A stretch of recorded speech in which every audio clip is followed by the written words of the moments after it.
Welcome back to the Court Report. Throughout the show, we've been talking a lot about Detroit Titan guards, and when it comes to the all-time greats, one name has to be included: Rashad Phillips. He was an All-American, finished as the team's all-time leading scorer, and led the Titans to 3 postseason appearances. And before the Titans' 2010 home opener, in an emotional ceremony, the Titans made sure Phillips' name would be remembered forever.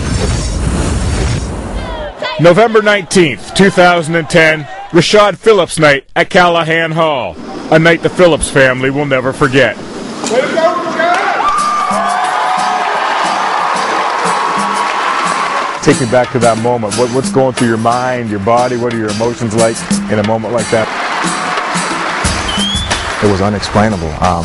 The last number that got hung was 1978, and that's when I was born. So it was a very a monumental moment for me and my family and my extended family to just to have that moment to share. That's what it's all for.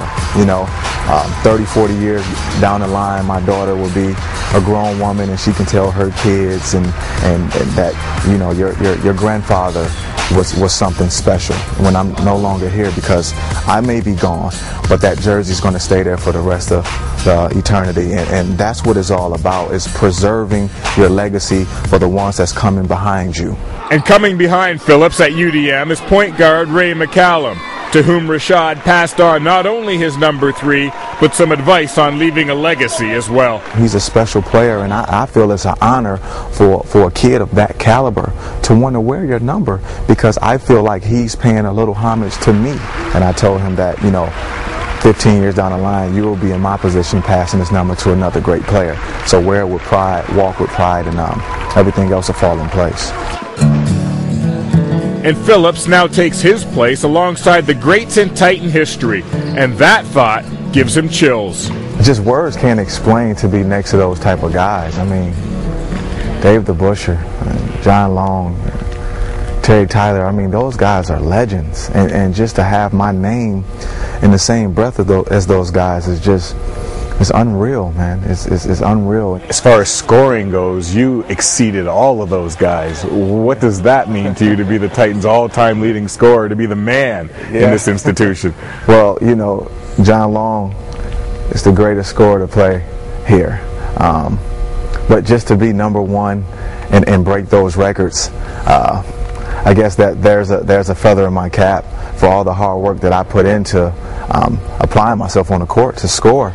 His talents allowed him to score and garner countless accolades, but Phillips knows UDM gave him the stage on which to perform, and for that, he is eternally grateful. But he also takes pride in knowing that he helped put UDM basketball back on the map. There were numerous kids out there who didn't know what University of Detroit was all about, but they seen a kid from the city choose a city school and make magical things happen. Everybody believed that the guy in this photo was destined for the NBA, but it didn't happen. How did you recover from the disappointment of all that? And in the end, how did it make you a better person? The NBA was a goal. It was a goal, but it didn't break me as a person. I continued to move forth. I love the game of basketball. I continued to play at a high level.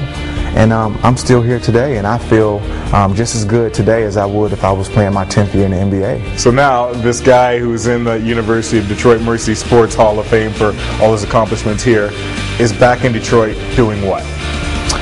I'm giving back. I'm making an impact. I train kids on a daily basis individually, and I have small camps.